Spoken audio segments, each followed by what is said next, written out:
Hello and welcome. My name is Elise Rogers and I'm an environmental science and geography student at St. Mary's University, and I'm the Natural Resource Webinar Coordinator. Myself and the Environmental Society, in collaboration with the School of the Environment faculty, Dr. Tony Charles and Dr. Kathy Conrad, have worked to bring together this webinar series, which aims to highlight community-led approaches to sustainable resource management in Canada. This series has been made possible due to the St. Mary's Academic Initiative Fund for Sustainability.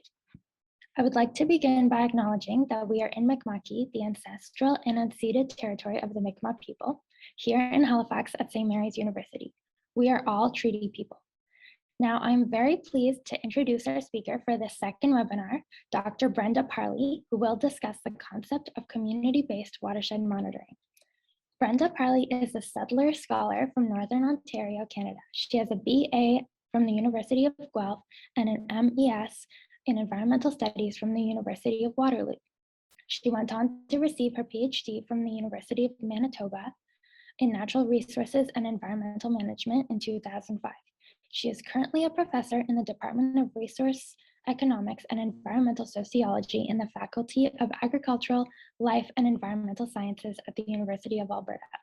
She has worked in Northern Canada and globally for over 20 years on a range of collaborative and community-based research projects related to community-based monitoring, social ecological change in the Mackenzie River Basin, wildlife health, Indigenous knowledge of caribou populations, sustainable resource development, the impacts of mining on community well-being, biodiversity conservation, and cooperative co-management of lands and resources in Alberta. Before passing it off to Dr. Parlee, I would like to note that this webinar will be recorded, and you are welcome to use the Q&A feature at the bottom of your Zoom webinar screen to pose any questions. We will try to get to as many as possible during the time following our speaker's presentation. Without further ado, I will pass it off to our speaker, Dr. Brenda Parlee. Welcome, Dr. Parlee. Thank you so much for the opportunity to share some of our work with you today, and a big thanks to Elise and team for all the planning that's gone into this session and webinar series. I'm joining you from Treaty 6 and Treaty 7 territory in Western Canada. I'm currently located in Blackfoot and Kainai homelands, where I'm hanging out with my kids while we wait out the pandemic, and looking forward to opportunities to meet possibly in person as we inch out of this crazy 2 years that we've had. And I think it's been particularly hard on students. So welcome to students, and hopefully you're all well and coping through this very uncertain time. The focus of my presentation today, I'm going to be sharing some ideas, some reflections on community-based monitoring, more specifically watershed monitoring. Very grateful for the opportunities that I've been afforded through my position at the university, but more importantly through collaborations with Indigenous organizations and governments, co-management boards in Northern and Western Canada, as well as more recently some really cool global partnerships that Dr. Tony Charles and others are involved in, and I'll talk a little bit about that towards the end of the presentation. I'm sharing these photos in the presentation with permissions from the wonderful photographers, and highlighting through these images some of the perspectives and voices and faces of people that have been involved in projects over the last 6 years, specifically a project called Tracking Change, and I'll explain a little bit more about that as we move forward.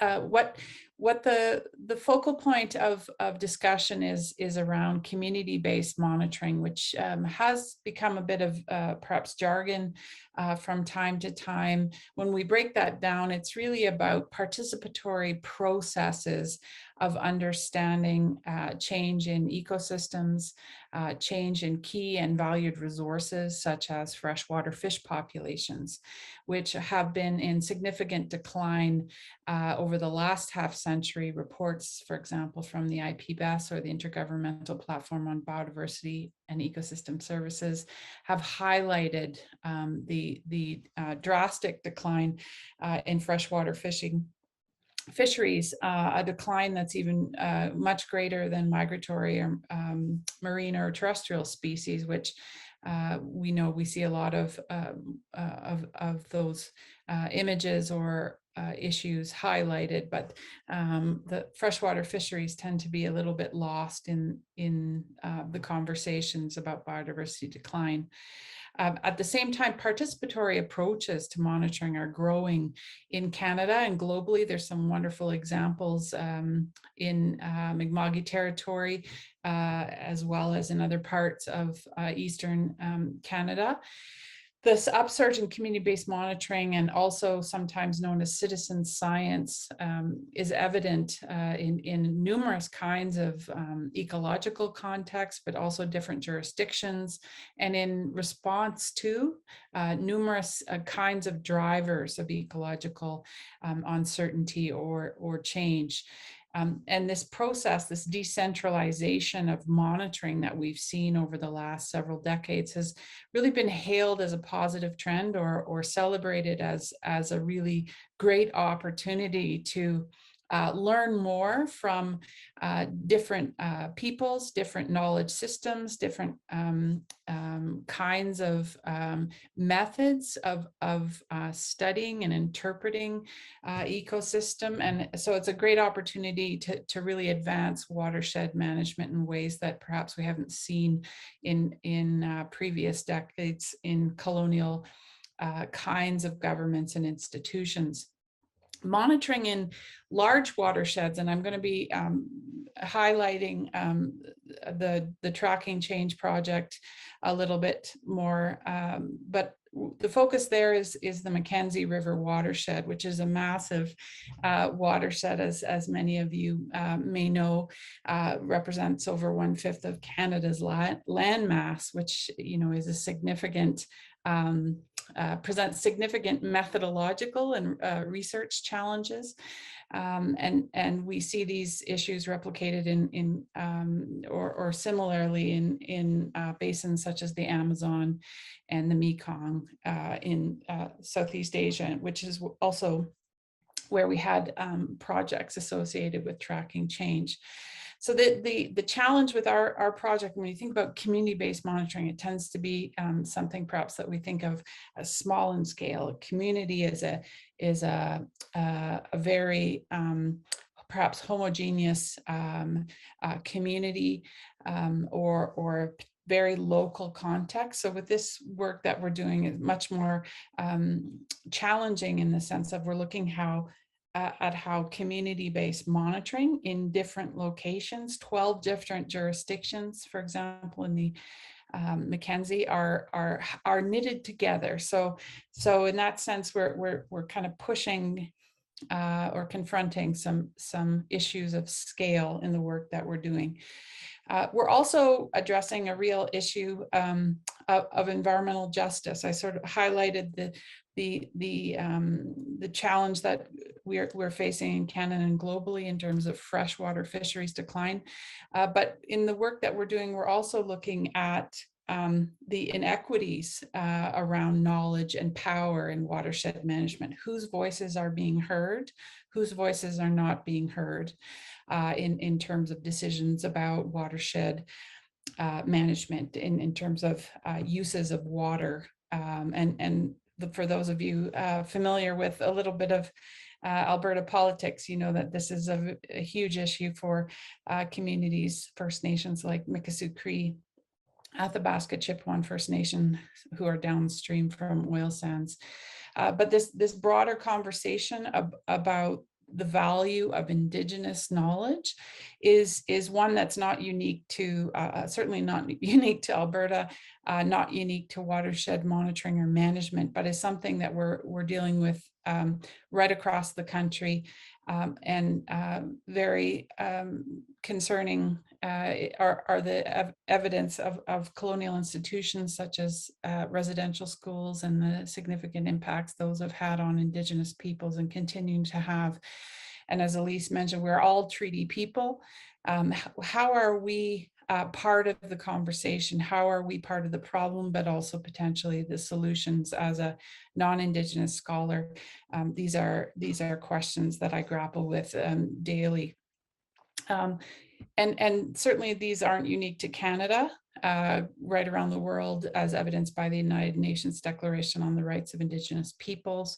There are many issues of environmental injustice that we need to face, and looking at new opportunities to learn from Indigenous peoples and Indigenous knowledge systems.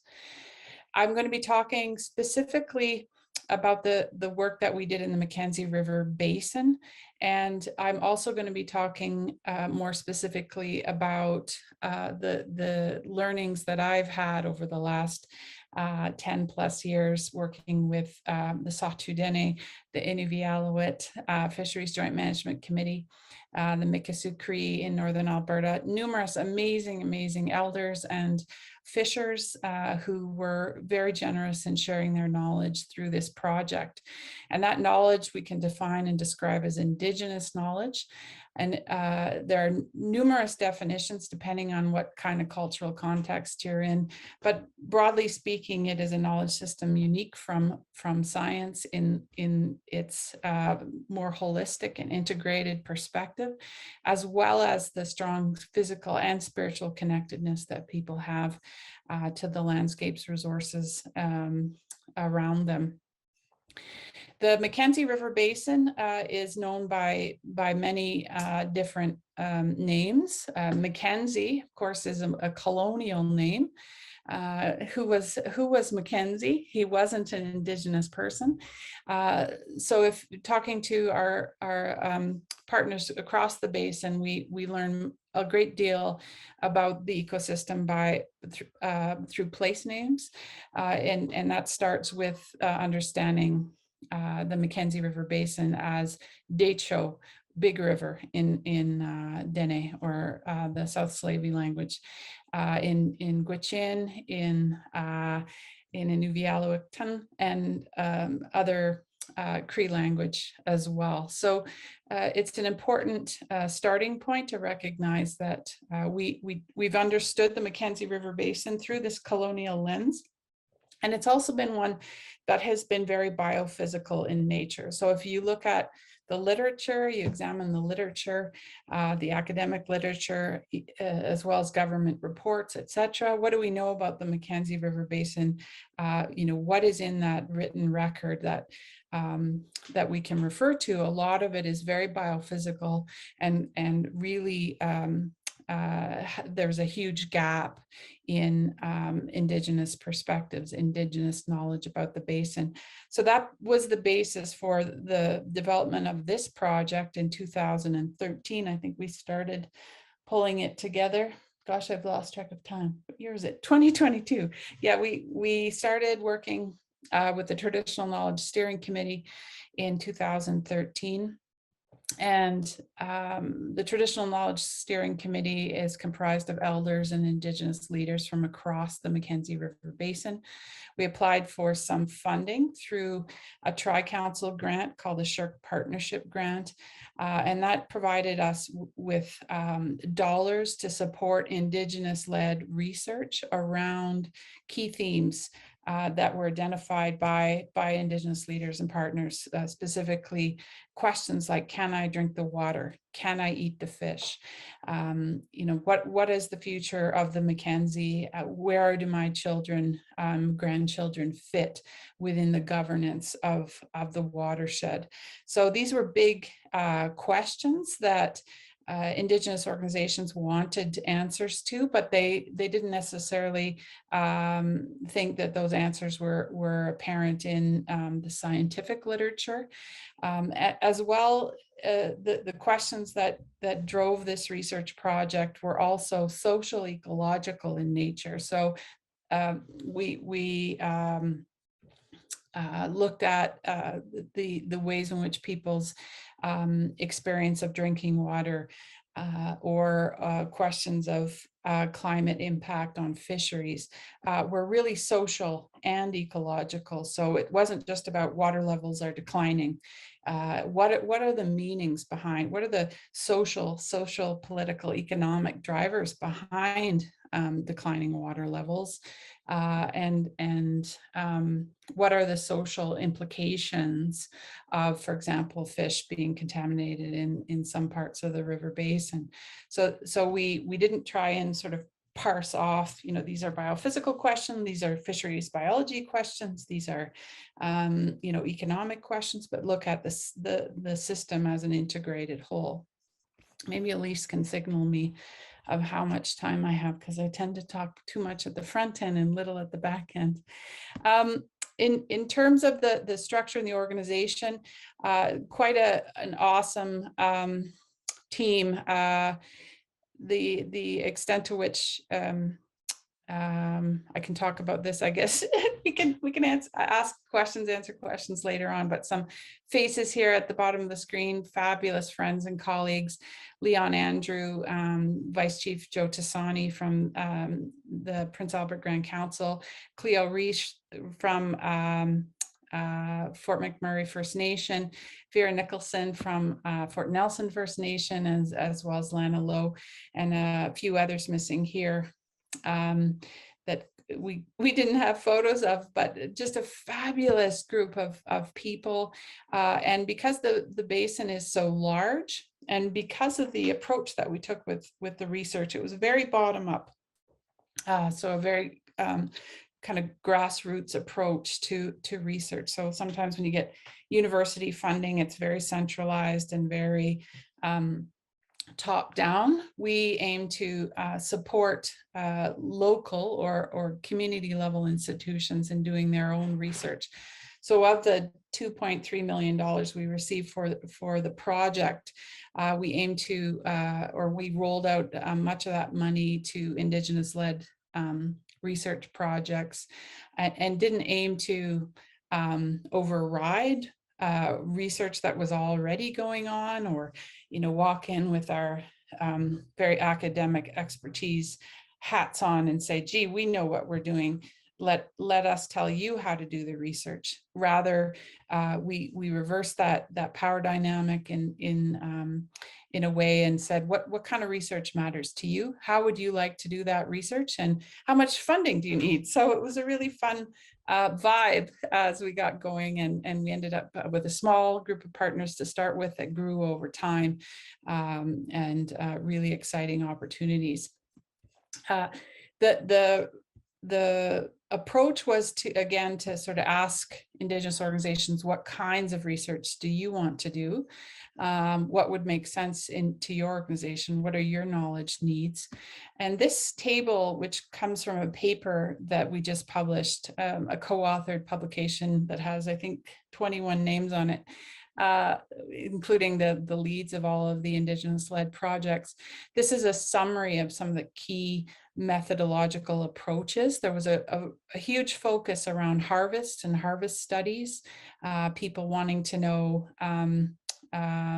much about location or distribution of valued species, but also have a stronger understanding of how those species factored into food security.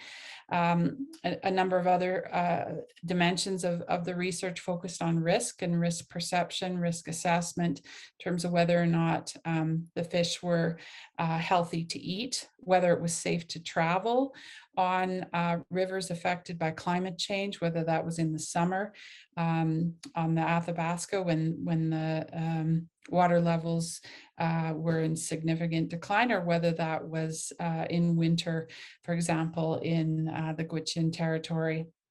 A big focus on Indigenous language, place names mapping, and that gave us an understanding of how to decolonize some of the research that we wanted to do to really frame it in a way that reflected Indigenous language culture.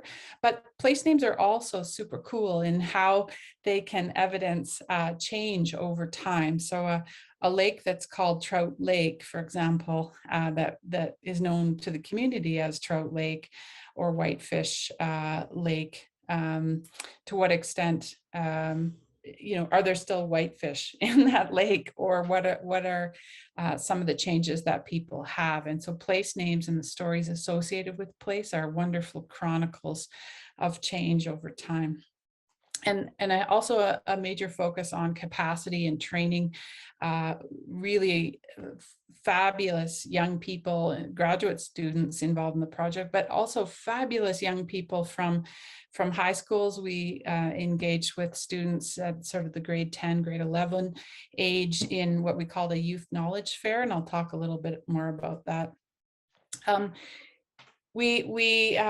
I said at the beginning of the presentations, we were interested in supporting community-based monitoring. What were the indicators? What were some of the key questions people had about the watershed? And to what extent were those similar or different across the basin? So we had an inkling as we started the project that there were a lot of similarities in terms of what people were interested in focusing on. But over time, we learn more about the interconnections between the projects, and we tried to confront this issue of scale in the paper that we just published, to talk a little bit about how did we move from kind of a design phase to fund local projects, and then to facilitate to community learning over time, and then ultimately to synthesize insights in a collaborative and meaningful way, not to homogenize the outcomes, but to really understand the diversity of perspectives, but also to synthesize ideas and insights at a larger scale. So that was really an exciting opportunity for this project. So many aspects of the learning were methodological and not necessarily outcome related. How do you do collaborative research? How do you use a social ecological lens to understand questions of fishing livelihoods? How do you do good interdisciplinary research in ways that reflect culture, and so it's not interdisciplinary, it's more transdisciplinary, where we're bridging or braiding between different knowledge systems. A lot of the other really cool aspects of the project around community-based monitoring revolved around how monitoring is implicit, or so much a part of the practices that are already important to or already well developed in Indigenous communities. So people have been, we sometimes think about monitoring as something that's just been invented recently, perhaps, by a hydrologist somewhere because he published a paper somewhere. But we know Indigenous communities, elders such as the wonderful gentleman in the middle, Ernest Boucher, who I've had the honor of working with for the last 25 years from Tlizigit and First Nation. People have been watching, listening, learning about change in their watersheds for millennia, for generations and generations. So Ernest here on Great Slave Lake, near the community of Tlizigit, is looking at the same kinds of indicators of fish health, using the same methods that his grandfather used, that his great-grandfather used. And so it's a really exciting opportunity to understand traditional knowledge is the foundation of long-term learning, and that that is really a valuable perspective when we're thinking about community-based monitoring approaches. The other cool aspect of the work was, as I said, engaging with youth, learning from youth, but also creating opportunities for youth to engage with elders in their community, to get out on the land, to do some of the monitoring work. So on the left-hand side is a picture from the Decho First Nations, Dottie Tetso, who is a fabulous young woman from the Northwest Territories, from the Tlichon and Decho regions. She's with the Indigenous Leadership Initiative. And if you ever get the chance to listen to Dottie speak, you should definitely make time. She's such a dynamic, incredible young person. So we had numerous kinds of fish camps and fishing livelihood sort of projects, as well as canoe trips, and many of those included youth. On the right-hand side is a picture of Richard Stewart from Tetlitse, which is Fort McPherson in the Gwich'in Territory of the Northwest Territories. He is one of 40 students in this photo that presented at a youth knowledge fair. We had 2 youth knowledge fairs, and we're gearing up for a post-COVID gathering as well, in which Richard here is speaking to at the University of Alberta, to MPs and deans of the Faculty of Science. And he's sharing, in this particular picture, he's sharing perspectives about the Peel River watershed, which is a sub-basin of the Mackenzie, to a teacher from another school. Richard went on to present this poster with a team of other students at the COP24 meetings in Katowice, Poland. We were able to send a small delegation of young people to Paris to speak at UNESCO, as well as at the COP24 meetings. So you can learn a little bit more about the tracking change projects and some of the details about what was learned on some of the key indicators. What are, where are the fish? Are the fish safe to eat? Where is it safe to travel? We've organized the perspectives that people had in the reports around the indicators that they said were important. And you can find this on this super cool website that my colleague Tracy Howlett and a number of others got involved in making, and the website is trackingchange.ca. Just as sort of a couple other highlights before I leave time for questions. It sounds like, wow, this tracking change project was pretty interesting. What a lot of work. And again, it's much love and gratitude to the amazing people that were the foundation of this project. And we're just kind of a snapshot of research activity in what is a very long-term relationship to landscapes and to places like this is Desneche on the Lockhart River, which flows into Great Slave Lake. It's a spiritual site of the Tlskedene. People have been working tirelessly for decades and decades to address fundamental questions, to look for stewardship opportunities, to ensure that their voices and their knowledge is heard, and that they have a fundamental place in the governance of watersheds. So this picture is from the Desneche, the spiritual site within the new national park, which is Thaidenene, a park that is co-managed by Tlskedene First Nation and Parks Canada. It's a fabulous location. It's a fabulous community, and I've had the wonderful opportunity of living in Tlskedene for a number of years, and really grateful for everything I learned from the community. But again, re-emphasizing, my role in these kinds of projects and research activities, minor when compared to the work that people have done. And so I'm just looking at the time. I should probably wind down a little bit now, but just a couple other pictures, some photos here from a presentation and a big gathering that we had of tracking change at the United Nations Permanent Forum on Indigenous Issues. This is a picture of Chief James Onese from Denetah First Nations. Chief Onese was one of several Indigenous leaders, numerous other youth, Indigenous youth and scholars also attending. Some perhaps familiar faces. If Tony's in the room, we can see Fickert in the front.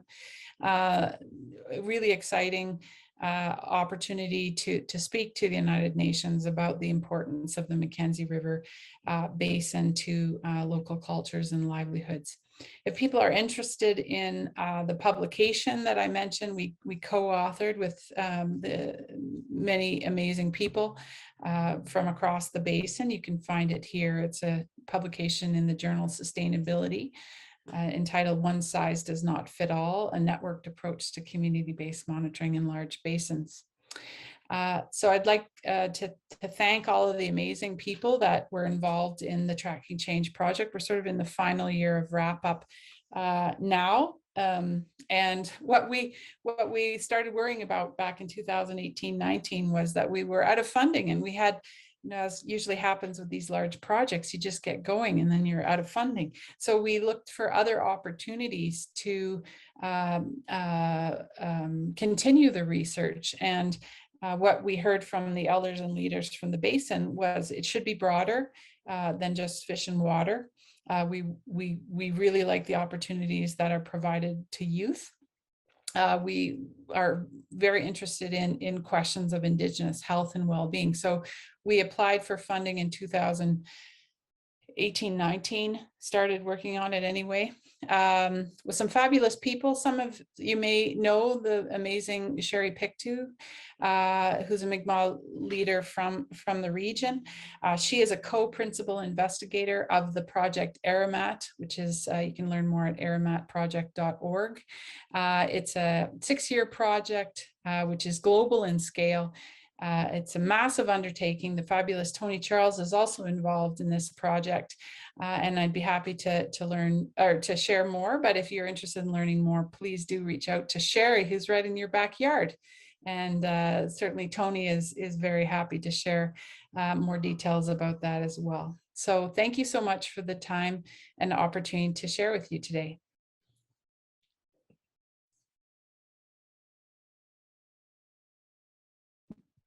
Thank you so much, Dr. Parlee. We already have a few questions, so I think we should go right into those so we have time to cover as many as possible.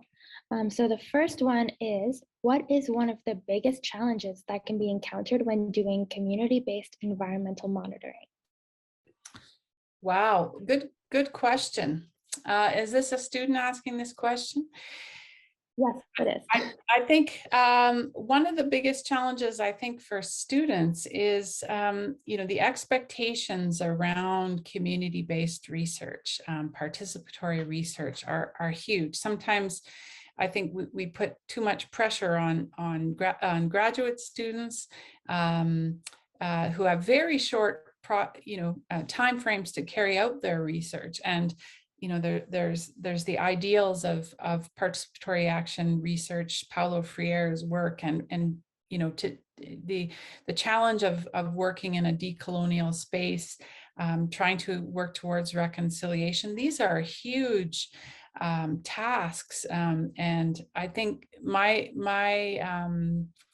experience working with many graduate students is to try and make your way in that space, and be mindful of the people that you're working with and how you develop those collaborations, but also be kind to yourself in the sense that these are big issues, right, that you can't solve yourself. That working together, finding ways to live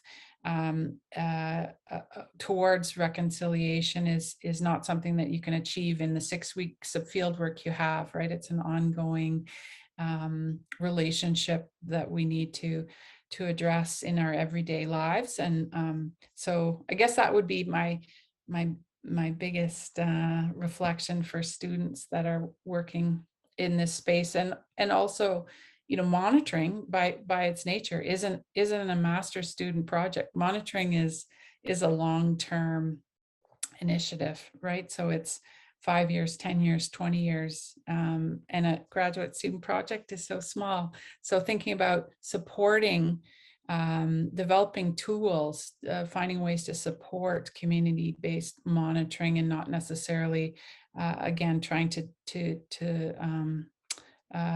take on sort of the task of monitoring entirely. Thank you. That's so true. So we have another question from one of our students who joined us virtually. And she said, thank you so much, Dr. Parlee. I wonder if you have any advice on where someone could start who is just getting involved with their local watershed association, which is very small.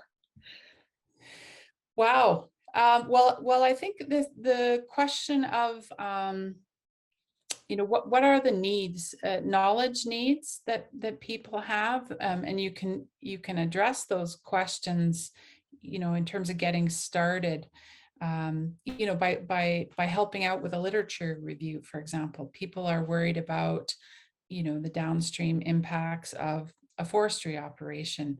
To what extent, as graduate students, we sometimes play the role of translators. There's a whole bunch of mumbo jumbo written by a forestry company, and some mumbo jumbo written by some scholars, academics. How can you translate that into information that is more digestible and accessible to your watershed council? So that would be especially during COVID, where we're looking for ways to contribute, but not necessarily able to do face-to-face meetings. That I think is a huge step that you could take if you're just starting out, and then through that you also find out the knowledge gaps, right? What do we need to monitor? What's already being monitored? What do we already know and we don't need to continue to do the monitoring? So you can find out from that starting point, kind of next steps, and do that collaboratively with the Watershed Council.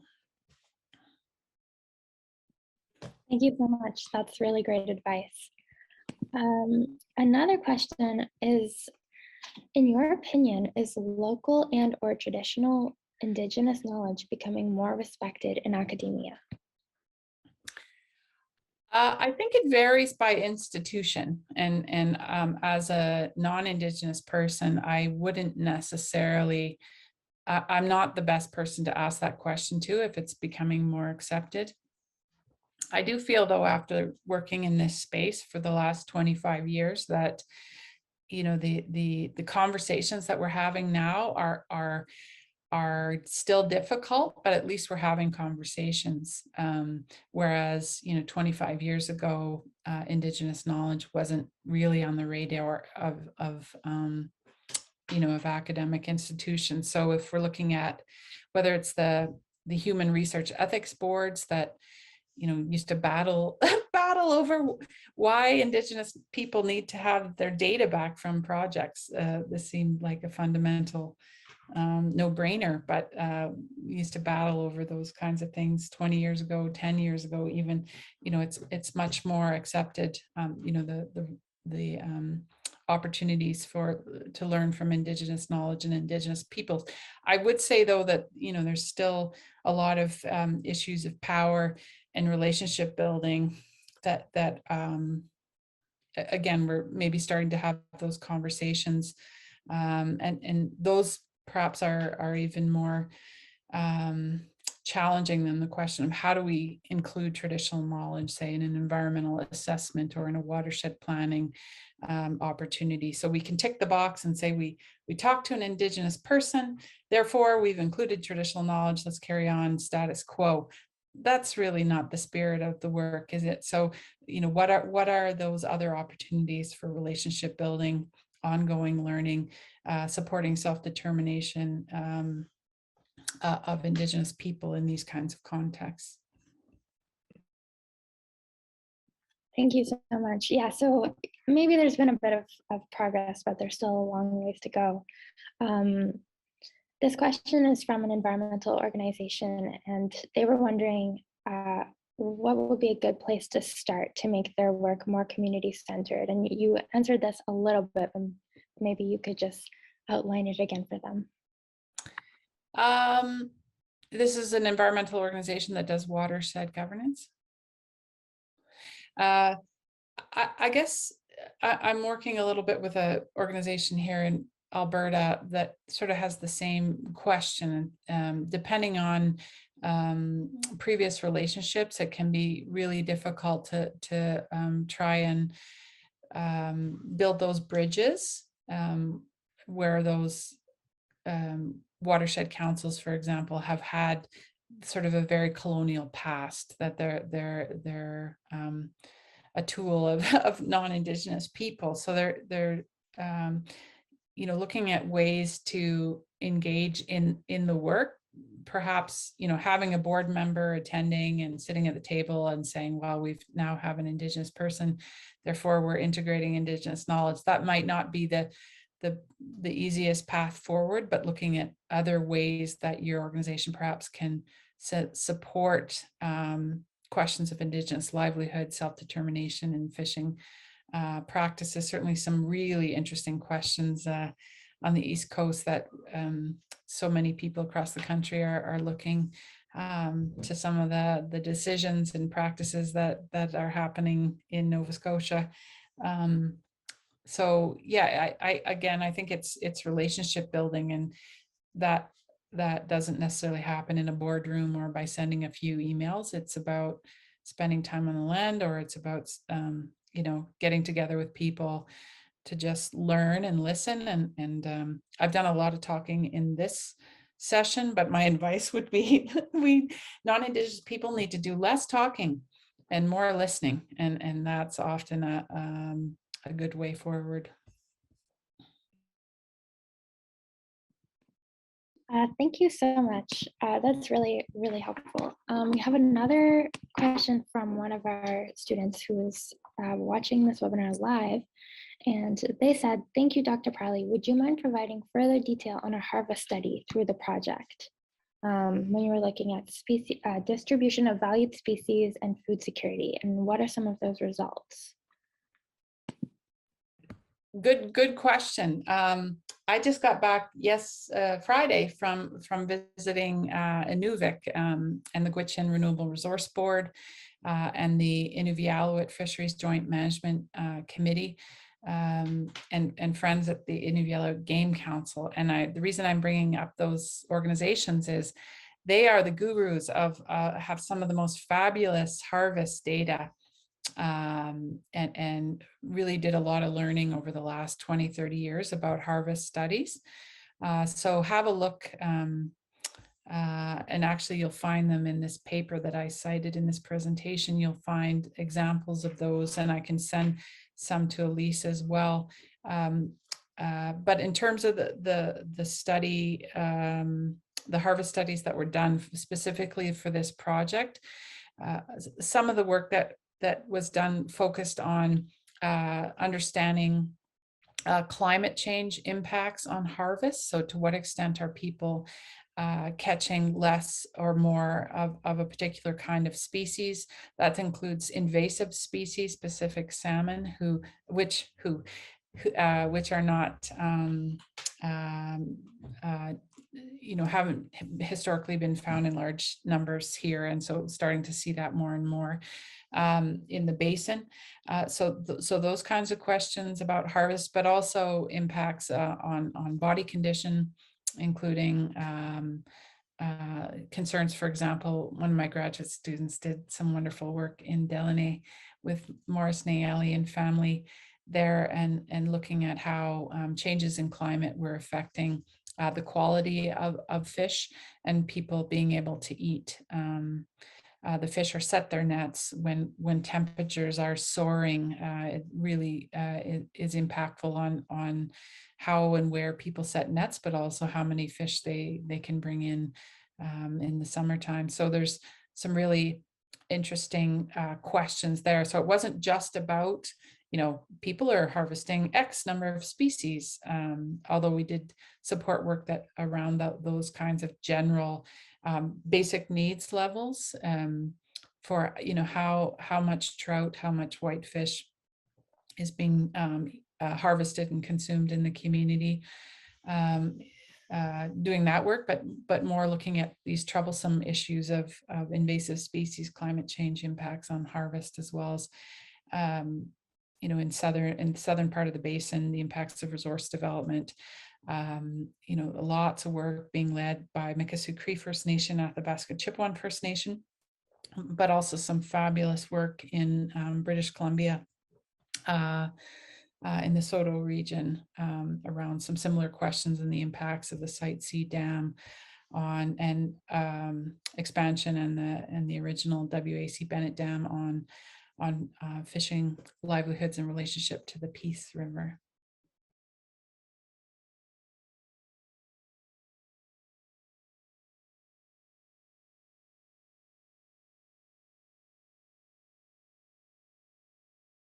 Oh, I think you're on mute, Elise. Yeah, okay, thank you so much. So for our last question, this is also from one of our live viewers. In your opinion, is there ever such a thing as having too many voices at the table, so to speak, when it comes to decision making that influences the environment? Ooh, that's an interesting question. That's an interesting question. I think the best answer there, it depends. Certainly there are lots of examples where environmental assessments, for example, on pipelines in BC and Alberta, that we see different voices dominating. I think the question is more about equity versus numbers, right? Whose voices are being heard, whose voices are not being heard, and why, right? And I think those are perhaps the more fundamental issues. If we look at how many voices are at the table, whose needs are not being met, as a result of sort of the status quo management or the status quo sort of system of decision making about watersheds and their use. And as we know, Indigenous people have been marginalized in so many aspects of resource management in Canada and globally for decades and decades, that colonial institutions and those of us who are non-Indigenous, who are used to perhaps driving the train, it's a bit uncomfortable to stop for a minute and listen and realize you're not the most important person in the room, and figure out ways to address those inequities. And sometimes that's really messy. And decolonization isn't all just holding hands and hope everything works out. There's some really fundamental issues of loss, of trauma, of ill health, of marginalization, that I think we need to think carefully about as non-Indigenous people as we move forward.